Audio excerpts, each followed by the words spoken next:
Hey y'all, my name is Stephen Crotty once again, and for this video I will be talking about Chapter 5 of Christopher Howard's Thinking Like a Political Scientist. So the key thing that that Howard talks about is kind of the idea of sampling and what are the proper ways that you can assure that you're getting a representative sample and that you're truly kind of measuring people or evaluating people that are going to be able to kind of assess or represent a whole population. So let's just dive right into the review exercises. So what would be a problematic way of kind of sampling students on a college campus to get in some research about political behaviors or political attitudes?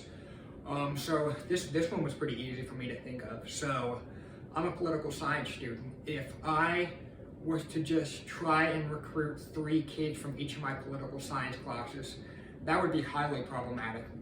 First off, that's a form of convenience sampling, and that I would be just going for whoever would be the easiest to get and who I have the most contact with.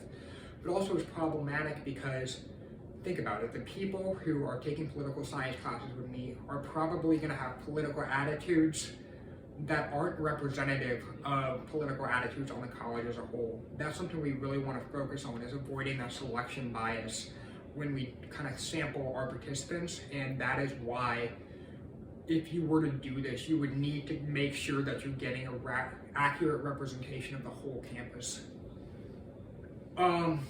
So another thing Howard talks about is the idea of snowball sampling. Snowball sampling is where you recruit someone through like word of mouth, and then they kind of get someone for you that they know, so that you can use them, you can investigate, you can do their research with them as well, and then so on they get more people. It's kind of like the pyramid scheme of research almost. And this obviously isn't optimal, but sometimes it can be necessary with certain populations that you want to kind of sample from.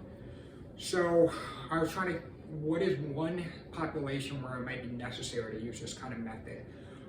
So one method I was thinking of, or one population, was perhaps if you were trying to do research into gamblers and kind of the way that it's affected their lives negatively. Thing is, it's going to be hard to get in contact with a large number of gamblers. Obviously there's a social stigma with it. It's not always easy to reach out to them.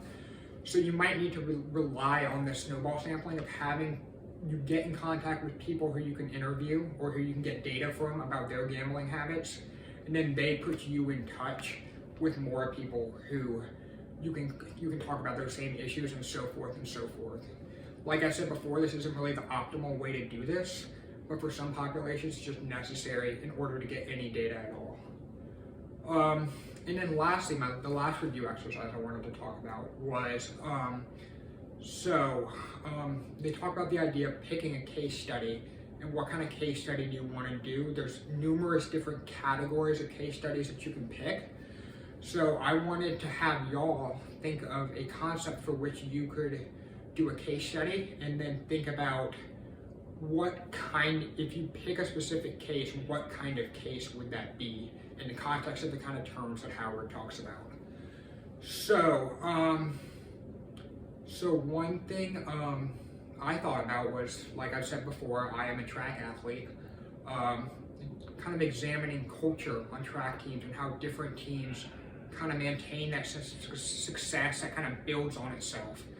And if I wanted to examine one team to kind of get like the inner workings, like super in-depth investigation into how they do things, I would probably try and pick a team like Oregon. Oregon's kind of like the gold standard for track historically. So kind of getting an understanding of how they do things could be really interesting for my research as a whole.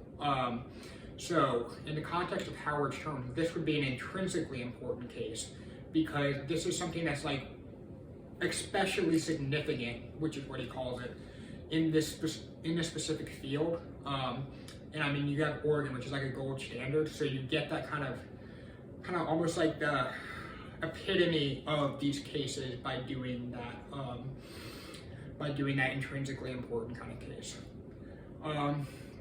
Thank you so much for listening to me talk about sampling. It's a really important thing to make sure you understand when you are talking about how to get your best data possible. I'm looking forward to seeing you again for chapter 6. Bye.